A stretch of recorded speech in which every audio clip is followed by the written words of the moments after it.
નમસ્કાર, સીએનબીસી બજારના મની મેનેજરમાં આપનું સ્વાગત છે. અને મની મેનેજર એટલે તમારા નાણાંનો ચોક્કસ આયોજન માટે અપાતું માર્ગદર્શન. હું પ્રીતિ દલાલ આપ સૌનું સ્વાગત કરું છું આજના મની મેનેજરમાં.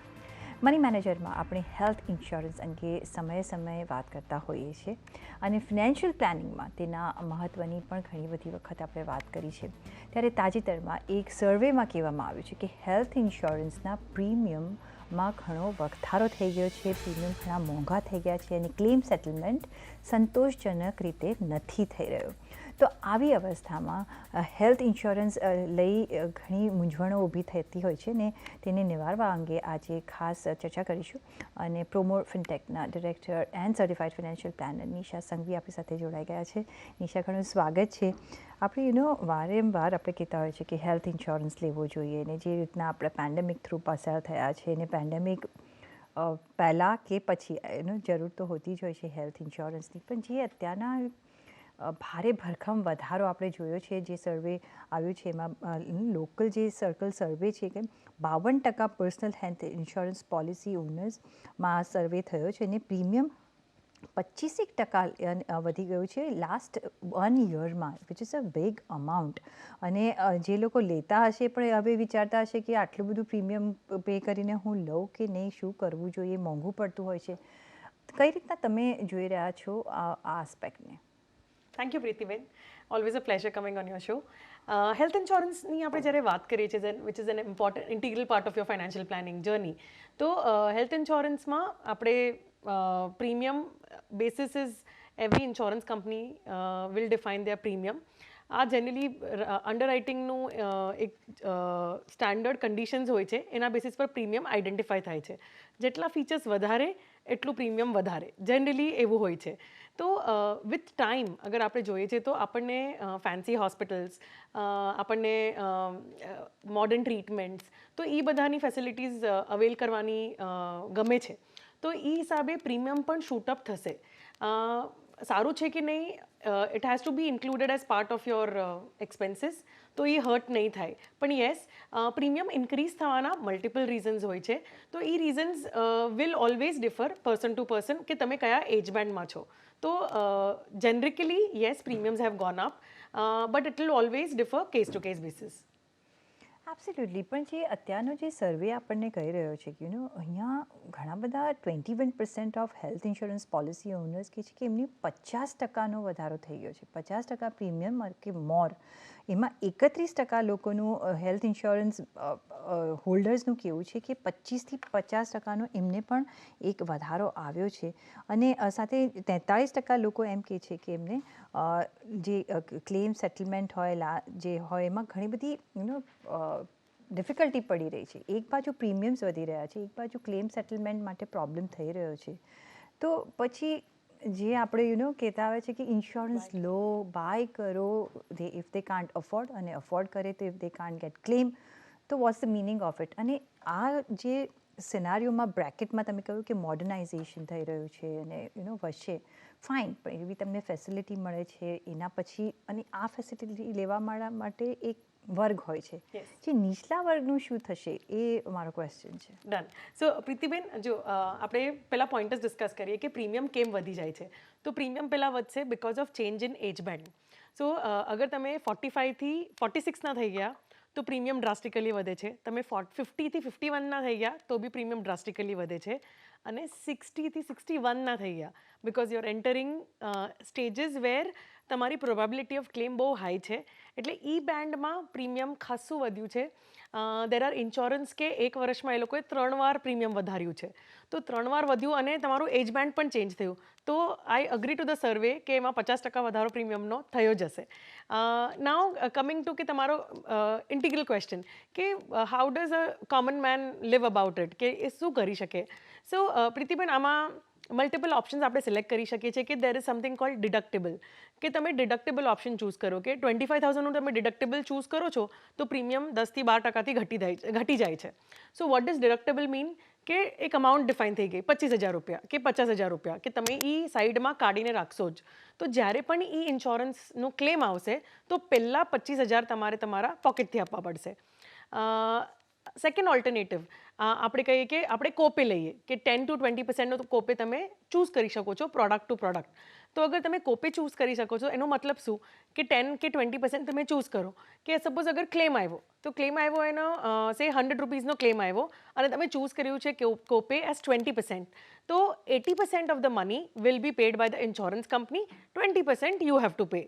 આ બધું કરતી વખતે આપણે એ પણ ધ્યાનમાં રાખવું પડશે કે જ્યારે આપણે બે પોલિસી જ્યારે સિલેક્ટ કરી છે તો એમાં રૂમ રેન્ટની કેટેગરી કઈ છે. તો સિંગલ પ્રાઇવેટ એસી રૂમ અગર ડિફાઇન્ડ છે તો આપણે હોસ્પિટલમાં ક્લેમ લેતી વખતે એ ઇન્સિસ્ટ કરવું બહુ જરૂર છે કે મને લોએસ્ટ કેટેગરી આપો. અને જ્યારે આપણે હાયર કેટેગરીમાં રહીએ છીએ તો ડેફિનેટલી ક્લેમ આખો નહીં મળે. તો અને પ્લસ જ્યારે પણ આપણે હોસ્પિટલમાં સર્જરીઝ કે એવી કોઈ ટ્રીટમેન્ટ લેવા જઈએ છીએ જ્યારે કન્ઝ્યુમેબલ્સ યુઝ થાય છે, સો જેવી રીતે થર્મોમીટર છે, તમારા હેન્ડ ગ્લવ્સ છે, પીપી કિટ છે, these all are called as consumables. એક IRDAની સ્ટેન્ડર્ડ લિસ્ટ છે મોર દેન 73 આઇટમ્સની. તો એમાં આપણી ડિફાઇન લિસ્ટ જોશો ને તો એને કન્ઝ્યુમેબલ્સનું તમારે રાઇડર લેવું બહુ જરૂરી છે. તો એના લીધે પણ તમારો ક્લેમ 10-12% તમને ઓછો મળે છે. તો આ થોડા ઇમ્પોર્ટન્ટ પોઈન્ટર્સ છે પ્રીતિબેન, જેના લીધે તમારો ક્લેમ ઓછો મળે છે અને તમે તમારું પ્રીમિયમ કેવી રીતે ઓછું કરી શકો છો. સો તમે કહ્યું કે જે ઇન્સ્યોરન્સ છે એ તમે ચીપર પણ બાય કરી શકો છો અને લોટ ઓફ પીપલ ઓપ્ટ અને પ્રીમિયમ જોઈને પણ એ લોકો ઓપ્ટ કરતા હોય છે ને એમને થાય કે ચલો હું ડાયરેક્ટ એક લઈ લઉં ઇન્સ્યોરન્સ તો મને જરા સસ્તો પડશે. કઈ રીતના એના તમે બેનિફિટ્સ અને ડિસએડવાન્ટેજીસ જોઈ રહ્યા છો અને સાથે સાથે જો આપણે લો પ્રીમિયમ પર સારો જો ઇન્સ્યોરન્સ લેવો હોય તો એ પોસિબલ છે કે it's not possible? Okay Pritiben, આપણે જે સ્પેશિયલી વાત કરીએ છીએ લો કોસ્ટ, ઓકે, તો એમાં 2-3 અમારા એક્સપિરિયન્સીસ હું શેર કરીશ કે હેલ્થ ઇન્સ્યોરન્સ ક્યારે પણ EMI પર નહીં લેવાનું. જ્યારે પણ તમારો ક્લેમ આવશે ને તો તમે જેટલું પ્રીમિયમ ભર્યું છે બાકીના પૈસા તમારા ક્લેમમાંથી માઇનસ થઈને તમને મળવાના છે. એટલે ઇટ્સ ઇમ્પોર્ટન્ટ કે તમે આખું પ્રીમિયમ ભરો, નંબર 1. નંબર 2, તમે જ્યારે પણ આપણે વાત કરીએ છીએ કે ડાયરેક્ટ ડિસ્કાઉન્ટ માટે, ઓકે, હ્યુમન સાયકોલોજી છે કે અગર હું પોતે વેબસાઇટ પરથી લઈશ ઇન્સ્યોરન્સ કંપનીના તો મને 5% ડિસ્કાઉન્ટ મળશે અને હું કોઈ એડવાઇઝર કે એજન્ટ પાસે લઈશ તો મને આખું પ્રીમિયમ આપવું પડશે. એનો ડિસએડવાન્ટેજ કહો, સપોઝ તમે પોતે રિસર્ચ કરી, તમે સર્વિસિંગ કરવા માટે તમે પોતે જ કોઓર્ડિનેટ કરી ઇન્સ્યોરન્સ કંપની સાથે અને તમે પોલિસી લઈ લીધી. હવે ધારો કે તમે બીમાર પડી ગયા, તમારા ફેમિલીને તમે કવર્ડ કરી છે પોલિસીમાં, but family has no clue કોને ફોન કરવાનો, કોણ સર્વિસ કરશે. તમે બહુ સિરિયસ અગર છો તો કાં તમારી ફેમિલી મેમ્બર તમને જોશે, તમારી દેખભાલ કરશે હોસ્પિટલમાં, કે એ કસ્ટમર કેરના કોલમાં લાઇનમાં ઊભું રહેશે. તો એ 5% discount, is it really worth it, is a question you always have to ask before going and buying on the direct websites or any web aggregators. Plus હજી એક વસ્તુ ધ્યાનમાં રાખવી બહુ જરૂરી છે કે જ્યારે પણ આપણે આ હેલ્થ ઇન્સ્યોરન્સ લેવાની વાત કરીએ છીએ તો ડિસ્ક્લોઝર્સ બહુ જરૂરી છે કરવું. કે મને 5 વર્ષ પહેલાં હોસ્પિટલાઇઝેશન થયું હતું, મને 3 વર્ષ પહેલાં કોલેસ્ટ્રોલ હતું પણ મેં વર્કઆઉટ કરીને એને વેવ ઓફ કરી નાખ્યું. આ બધું તમે ડિસ્ક્લોઝર, કે હું બીપીની ગોળી ખાઉં છું, જનરલી તમે એકચ્યુઅલી તમને ફની લાગશે કે આપણે ક્લાયન્ટને પૂછીએ ને કે પ્રી એક્ઝિસ્ટિંગ એલિમેન્ટ કાંઈ છે, કોઈ બીમારી છે, ના એ જે રેગ્યુલર હોય, મતલબ રેગ્યુલર એટલે શું, તો એ કે રેગ્યુલર એટલે બીપી, શુગર, આ બધું નોર્મલ લોકો કહે છે, but it's not normal, it's a lifestyle element જેના લીધે તમારો ક્લેમ મોટો આવી શકે છે. તમારી લાઈફને પણ બહુ બધા ટર્ન્સ એન્ડ ટ્વિસ્ટ આવી શકે છે હેલ્થ સ્ટેન્ડર્ડ્સમાં. તો ઇટ્સ વેરી ક્રિટિકલ કે તમે જ્યારે પણ આ હેલ્થ ઇન્સ્યોરન્સ પોલિસી લો છો તો ડિસ્ક્લોઝર કરવું. કેમ કે તમે કોઈ કસ્ટમર કેર સાથે ફોનમાં વાત કરી, એણે તમારો ડેટા એન્ટર કર્યો, તમે અગર પ્રપોઝલ ફોર્મ ચેક ન કર્યું કે તમે એને એલિમેન્ટ જે ડિક્લેર કરી છે અને એ કેપ્ચર ન થઈ અને તમારે પોલિસી ઇસ્યુ થઈ ગઈ વિધાઉટ એલિમેન્ટ્સ. પ્લસ જ્યારે તમે પોલિસી આવ્યા પછી પણ અગર તમે ચેક નથી કર્યું તમારી details which is captured in the policy, then again a loophole. Plus જ્યારે ક્લેમ આવ્યો અને ત્યારે તમને ખબર પડે અરે इसमें પ્રી એક્ઝિસ્ટિંગ ડિસીઝ ડિક્લેર્ડ ही नहीं है, તો ઇન્સ્યોરન્સ કંપની શું કરશે, they will cancel the policy, they will not give you the claim and they will also cancel your policy. તો તમારી કન્ટિન્યુટી વહી ગઈ, પ્લસ તમારે જે હોસ્પિટલાઇઝેશનનો ખર્ચો આવ્યો એ પણ તમને તમારા પોકેટથી આવવો પડ્યો. તો આ બહુ જરૂરી વાત છે કે is that 5% discount really worth it? કેમ કે આ તો તમે એક તમારા એડવાઇઝર કે એજન્ટને કોલ કરી દીધો કે ભાઈ આ સર્જરી થવાની છે, કે આ ક્લેમ ની સર્વિસિંગમાં જરૂરત છે, કે કોઈ ફેમિલી મેમ્બરને એડિશન કરવું છે, કે તમને કોઈ એનહાન્સમેન્ટ કરવું છે, આ બધું તમારા બિહાફ પર તમારો એડવાઇઝર કે એજન્ટ કરશે. તો એ 5% વર્થ છે એટલીસ્ટ હેલ્થ ઇન્સ્યોરન્સમાં. આપણે જ્યારે લાઈફ ઇન્સ્યોરન્સની વાત કરીએ છીએ તો ઠીક છે, તમે ડાયરેક્ટલી જઈને કરો because it's a death benefit term plan લીધો, પણ હેલ્થ ઇન્સ્યોરન્સમાં એક સપોર્ટિંગ સર્વિસ હોવી જોઈએ. ઓફકોર્સ, તો હેલ્થ ઇન્સ્યોરન્સમાં 5% સેવ કરવા માટે તમારે ઘણું બધું કદાચ મુશ્કેલીઓ સહન કરવી પડી શકે છે.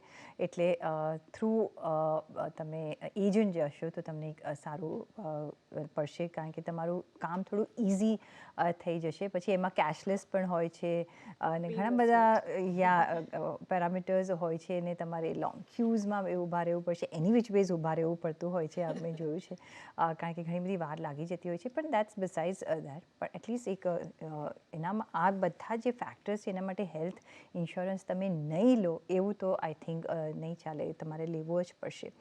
પણ જે રીતના આપણે જે જોઈ રહ્યા છીએ ક્લેમ હિસ્ટ્રીમાં, હવે એક આપણે થોડું ડિટિરિયોરેશન જોઈ રહ્યા છે. કઈ રીતના તમે જોશો જ્યારે હું ઇન્સ્યોરન્સ બાય કરવા જાઉં છું, હેલ્થ ઇન્સ્યોરન્સ કઈ રીતના હું જોઉં? બિકોઝ જો તમને જેના માટે જે પર્પઝ માટે લીધું છે ને એની ક્લેમ હિસ્ટ્રી જો બરાબર નહીં હોય તો તમને ફાયદો નહીં થાય. સો પ્રીતિબેન, મારા આટલા એક્સપિરિયન્સમાં હેલ્થ ઇન્સ્યોરન્સ ક્લેમ્સ જનરલી રિજેક્ટનો એક્સપિરિયન્સ બહુ ઓછો છે, એટલે નેગ્લિજિબલ છે. એખાદો ક્લેમ હશે જ્યાં પર ક્લાયન્ટે ડિસ્ક્લોઝ નહોતું કર્યું, but even if that smallest claim of 500 rupees જે પેન્ડિંગ હશે ને એ પણ આપણે પેપર આપીને જનરલી મળી જાય છે. તો આ જે એક્સપિરિયન્સીસ છે એ પર્સન ટુ પર્સન ડિફર કરશે. તમે પોલિસી લેતી વખતે શું ટર્મ્સ એન્ડ કન્ડિશન્સ માટે તમે સાઇન અપ કર્યું છે. There are group insurances through banks, there are several web એગ્રીગેટર્સની પોલિસીઝ જે કસ્ટમાઇઝડ અને ટેલર મેડ હોય છે. તો એમાં ટર્મ્સ એન્ડ કન્ડિશન્સ જાણવા બહુ જરૂરી છે. પ્લસ તમે જ્યારે કોઈ પ્રોડક્ટ લો છો તો એ લેવાની પહેલાં તમારે ટર્મ્સ એન્ડ કન્ડિશન્સ વાંચવાની જરૂર છે. અને આપણે જ્યારે ક્લેમ્સની વાત કરીએ છીએ તો જ્યારે મેં ઓલરેડી એક્સપ્લેન કર્યું કે consumables becomes 10 to 15% of your claim amount. તો તમારે બહુ જરૂરિયાત છે કે તમારે કન્ઝ્યુમેબલ્સ એઝ અ રાઇડર તમારા પોલિસીમાં હોવું જોઈએ. પછી જ્યારે તમે ડિસ્ક્લોઝર્સ કર્યું છે કે નહીં, પ્લસ તમે એક્સક્લુઝન્સ તમે ધ્યાનમાં રાખ્યા છે કે નહીં, કે સ્પેસિફાઈડ વેઇટિંગ પીરિયડ્સ. તો એનો મતલબ શું કે સ્પેસિફાઈડ વેઇટિંગ પીરિયડ એટલે standard defined IRDA waiting period છે, which are say kidney stone, cataract, your knee replacement, એવી આખી એક લિસ્ટ છે. તો એ બધાની waiting period generally 2 to 3 years હોય છે. પણ તમે એની પહેલાં જ તમે ક્લેમ કરી લીધો તો તમારો ક્લેમ ડેફિનેટલી રિજેક્ટ થશે. તો તમને લાગશે કે મેં પ્રીમિયમ ભર્યું અને મને પૈસા ન મળ્યા. એટલે આ ધ્યાનમાં રાખવું જરૂરી છે. પ્લસ તમારે જે પ્રી એક્ઝિસ્ટિંગ ડિસીઝ છે એ પોલિસીમાં તમારે એનો વેઇટિંગ પીરિયડ કેટલો લાગુ થાય છે, તો એની પછી તમે એમાં ક્લેમ કરી શકશો. એની પછી તમે અગર વાત કરશો કે મારું ક્લેમ રિજેક્શનનું કેમ થયું કે તમે ઇનકમ્પ્લીટ પેપર વર્ક આપ્યું. એક સ્ટેન્ડર્ડ ફોર્મેટ હોય છે, તમે કેશલેસ અગર ક્લેમ કરો છો તો બી અને રીઇમ્બર્સમેન્ટ કરો છો તો બી, તો તમારે એ પેપર વર્ક ડેફિનેટલી કરવું પડશે. સો અગેન આપણો એડવાઇઝર પિક્ચરમાં આવી જશે. So if you have an advisor, your policy can get serviced automatically easily. પછી આપણે વાત કરીએ છીએ કે જ્યારે આપણે પોલિસી લીધી છે તો what did you sign up for, અને એની પછી કોઈ રિવિઝન્સ આવ્યા છે અગર એ પ્રોડક્ટમાં, તો તમારે હર વર્ષે તમારી પોલિસી જ્યારે રિન્યૂ થઈને આવે છે તો તમારે એના ટર્મ્સ એન્ડ કન્ડિશન્સ વાંચવા બહુ જરૂરી છે. જી, બરાબર છે. તો ચેન્જ ઇન પોલિસી હોતી હોય છે અહીંયા આ સેક્ટરમાં, કે કોઈ પણ વસ્તુમાં આપણે એક રિવાઇઝ કરી લેવું અને અપડેટ થઈ રહેવું ઘણું જરૂરી હોતું હોય છે. જ્યારે નવી પોલિસી આવે છે ત્યારે આપણે મૂકી દેતા હોઈએ છીએ આપણી ફાઇલમાં કે ચાલો આવી ગઈ, પણ એના વાંચી પણ લેવી જોઈએ. સાથે મેડિકલ અંડર રાઇટિંગની કઈ રીતના તમે વાત કરશો અહીંયા, શું કઈ રીતના સમજાવશો actually? Okay, so health insurance basically revolves around your health status, health condition. તો ઇન્સ્યોરન્સ કંપની શું કરે છે, એને મેડિકલ અંડર રાઇટિંગ કહે છે, કે એની એસેસમેન્ટ થાય તમારા હેલ્થ સ્ટેટસની. તો તમે અગર ફિટ એન્ડ ફાઇન છો, આજે તમે લીધી છે પોલિસી, તો તમારે એક ડૉક્ટર ફોન કરીને તમારી સાથે વેરીફાઈ કરે છે ડિટેલ્સ, અને that's how the underwriting happens. એ લોકો તમને questions, so these are all psychological connected also, right? So while filling up a form, if you didn't write, but they will still call and ask you, તો તમે ત્યારે ના પાડીને હમણાં હા પાડી તો તમારા પ્રીમિયમ્સ પાછા ચેન્જ થઈ જશે. પછી તમે જ્યારે આપણે વાત કરીએ છીએ કે આપણે પ્રીમિયમ્સ કેવી રીતે આઈડેન્ટિફાય થાય છે. તો સપોઝ તમારે પ્રી એક્ઝિસ્ટિંગ એલિમેન્ટ છે અને તમે એને કન્ટિન્યુ કરો છો એક નોર્મલ પોલિસીમાં તમારે લેવી છે where you are okay to sail through the your waiting periods, તો ત્યારે પણ આપણા હેલ્થ ઇન્સ્યોરન્સ પ્રીમિયમ્સમાં લોડિંગ આવે છે. એટલે સપોઝ હું ફિટ એન્ડ ફાઇન પર્સન છું તો મારું પ્રીમિયમ ₹100 છે અને સે મારી બાજુમાં મારી ફ્રેન્ડ છે, એ ફિટ નથી, એને ડાયાબિટીઝ, હાઇપરટેન્શન ને બધું જ છે, તો એનું પ્રીમિયમ ₹100 ન હોઈ શકે because insurance he is very high claim probability for insurance company, તો એનું પ્રીમિયમ ₹100 તો રહેશે જ, પ્લસ એનું લોડિંગ આવશે બેસિસ ધ એલિમેન્ટ્સ ડિક્લેર્ડ. તો જેનરલી કોલેસ્ટ્રોલ માટે 10% હોય છે, ડાયાબિટીઝ અને હાઇપરટેન્શન માટે 15% હોય છે, તો પ્રીમિયમ તમારું 100 પ્લસ ધીસ લોડિંગ આવશે અને પ્લસ GST તો આવશે જ. તો medical underwriting will happen basis your past history, your current situation. અગર તમે અને તમે કયો ટાઈપનું પ્રોફાઇલમાં કામ કરો છો, તો આ 3 થી 4 પેરામીટર્સ છે જે generally medical underwriting will assess અને એના બેસિસ પર તમારું પ્રીમિયમ ડિફાઇન થાય છે. કેમ કે અગર એકવાર પ્રીમિયમ ડિફાઇન થઈ ગયું તો insurance companies have to pay the claim. તો એ સિચ્યુએશનમાં they will always account for it in advance. આ plus GST of course is good, but આમાં જ્યારે GST આવે છે ત્યારે લોકોને ભારે પડતું હોય છે. પણ કઈ રીતના, જો આખું આપણે સમઅપ કરવું હોય, કઈ રીતના અને કઈ પોલિસી લેવી જોઈએ, અત્યારના કઈ premium point of view viable છે જે is not very harsh on the pocket અને તમને ઘણા બધા મેક્સિમમ બેનિફિટ્સ પણ મળી શકે એમાં. ઓકે, સો પ્રીતિબેન, એક છે ને ફીચર છે, if you want me to take a insurance company name, Niva Bupa પાસે એક પોલિસી છે જેમાં એક રાઇડર છે લોક ધ ક્લોક. એ એવું કહે છે કે જ્યાં સુધી તમારું ક્લેમ નહીં આવે, ફર્સ્ટ ક્લેમ નહીં આવે ત્યાં સુધી પ્રીમિયમ નહીં વધે. સો if you are somebody saying કે મારી પાસે કોર્પોરેટ કવર સફિશિયન્ટ છે, હું ફિટ એન્ડ ફાઇન છું, મને probability of my elements is close to nil, then તમારા કેસમાં you can avail with disclosures Niva Bhupa Reassure 2.0. This policy has that feature of locking the premium till you make the first claim. સો અગર અફોર્ડેબિલિટીની વાત કરતા હોય તો, but as a features wise તમે મને પૂછશો કે Nisha as a features wise શું કમ્પેર કરવું જોઈએ, તો number of days of pre and post hospitalisation કેવું છે, પ્રી એક્ઝિસ્ટિંગ એલિમેન્ટમાં કેટલી વેઇટિંગ પીરિયડ છે, તો generally 2 years is ideal. 3 and 4 years, 4 years તો is now history, because IRDA circular જે લાસ્ટ મંથમાં આવ્યું છે એમાં કીધું છે કે બધી પ્રી એક્ઝિસ્ટિંગ ડિઝીઝ હવે 3 yearsની અંદર કવર થશે, તો that is already applicable. Room rent capping category જે છે, તો સિંગલ પ્રાઇવેટ એસી રૂમને એક માઇન્ડ ગેમ છે. તમે જ્યારે પોલિસી વર્ડિંગ રીડ કરો છો તો એ તમને શું કવરેજ આપે છે એ જરૂરી છે, બિકોઝ ઇફ યુ સમબડી કે તમને ડીલક્સ ને સુપર ડીલક્સ ને એવી કેટેગરીવાળી રૂમ જોતી હોય તો then single private AC room is not the room category for you, because જ્યારે પણ આપણે ક્લેમ કરીએ છીએ તો બિલિંગ જે થાય છે એ આખી ને આખી તમારા રૂમ કેટેગરીના ચોઇસ પર થાય છે. તો એ પોઈન્ટ ઓફ ટાઈમ પર તમારે ધ્યાનમાં રાખવું બહુ જરૂરી છે કે you chose single private AC room in your insurance policy. So in hospital you can't choose a super deluxe or a sweet, because billing will happen accordingly, then you might have to make a co-payment from your pocket. તો pro rata તમારે પૈસા તમારા પોકેટથી પણ આપવા પડશે. અને શરૂઆત કરીશું દર્શકોના સવાલો સાથે. તો જક્ષય મોદીનો નિશા પહેલો જે સવાલ આવ્યો છે, ઇન્સ્યોરન્સ અને હેલ્થ ઇન્સ્યોરન્સ એમને લેવો છે, રાધર પોલિસી ટર્મ્સ કેવી હોવી જોઈએ, કયો હેલ્થ ઇન્સ્યોરન્સ લેવો જોઈએ, 3 સભ્યોનો પરિવાર માટે હેલ્થ ઇન્સ્યોરન્સ લેવો છે તો મેક્સ બુપાનો પ્લાન કેવો રહેશે? So we just spoke about Niva Bhupa. So Max Bhupa earlier એ હતું, હવે એનું કંપનીનું નવું નામ છે નીવા ભૂપા. ઓકે, તો મેક્સ નથી હવે, તો તમે ગૂગલ કરશો તો કદાચ તમને નહીં મળે. તો Niva Bupa is the name of the company. કોઈ બી હેલ્થ ઇન્સ્યોરન્સ પોલિસી લેતી વખતે what are the things to keep in mind, generally at any entry age તમે લો છો પોલિસી, તો પ્રી એન્ડ પોસ્ટ હોસ્પિટલાઇઝેશનના વેઇટિંગ પીરિયડ કેટલા છે, રૂમ રેન્ટ ની કેપિંગ કેટલી છે, જનરલ ઇન્ક્લુઝન અને એક્સક્લુઝન શું છે, એક્સક્લુઝન જાણવું બહુ જરૂરી છે. પછી આપણે વાત કરીએ કે કોઈ ડિડક્ટેબલ એમાં આવ્યું છે. સો જનરલી જ્યારે તમે કોઈ કોલ સેન્ટરને ફોન કરો છો તો એ તમને કહેશે કે તમે એને કહેશો મુझे सबसे सस्ता चाहिए, તો એ સસ્તામાં સામેવાળો તમને અગર ડિડક્ટેબલ એડ કરી દે છે અને તમને ખબર જ નથી, તો એ ડિડક્ટેબલ જોવું બહુ જરૂરી છે. પછી આપણે વાત કરીએ કોપેમેન્ટની, કે કોપેમેન્ટ આપણે થોડી વાર પહેલાં એ જ ડિસ્કસ કર્યું કે પ્રીમિયમ રેડ્યુસ કરવા માટે બહુ બધા જણ કોપે ઓપ્ટ કરે છે. પછી ઝોન વાઇઝ, સો તમે ધારો કે તમારા આધાર પર તમારા દેશનું પિનકોડ છે અને તમે કોઈ મેટ્રો સિટીમાં રહેતા હો, તો જનરલી પોલિસી જે છે એ તમારા આધાર બેસિસ પર ઇસ્યુ થઈ જશે અને પ્લસ તમે જ્યારે ક્લેમ કરો છો તો એ પોઈન્ટ ઓફ ટાઈમ પર તમને કદાચ કોપેમેન્ટ કરવું પડશે because zone wise premium. So you have to understand કે એ પોલિસીમાં એ ફીચર્સ કેવી રીતે ઇન્ક્લુડ કરેલા છે કે તમે નોન મેટ્રોથી મેટ્રો જઈને ટ્રીટમેન્ટ લો છો તો પૈસા આપવા પડે છે કોપેમેન્ટના, કે it is considered as it is. પછી તમારે એ યાદ રાખવું જોઈએ કે પ્રીમિયમ ક્યારે વધશે. So generally premium increase 2 ways for a insured side.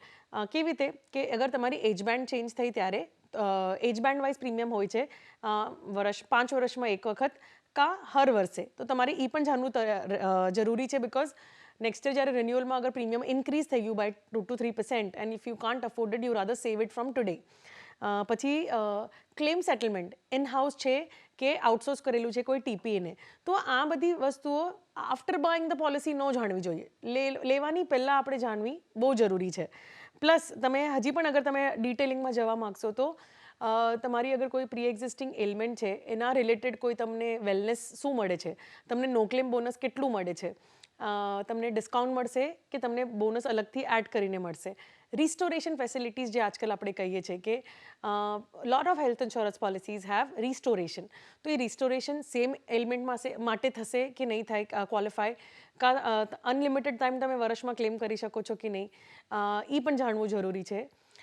Plus તમે જ્યારે વાત કરશો કે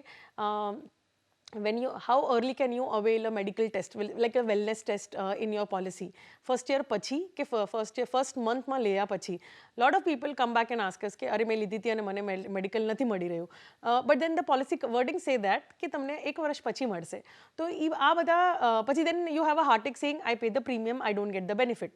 એટલે અને રૂમ રેન્ટ કેપિંગ, સૌથી important room rent capping, because your whole billing of hospital happens basis the room rent category that you choose to stay.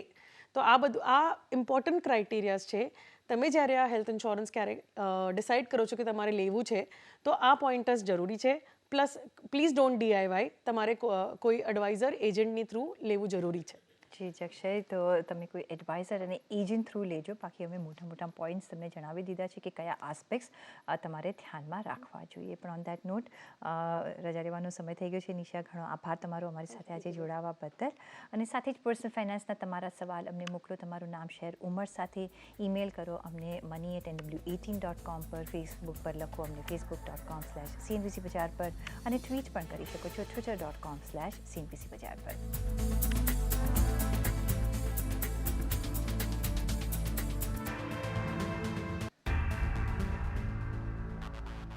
સાથે જ મની મેનેજરના આ એપિસોડમાં બસ અત્યારે આટલું જ. પાછા મળીશું નેક્સ્ટ એપિસોડમાં. ત્યાં સુધી આપશો રજા. નમસ્કાર.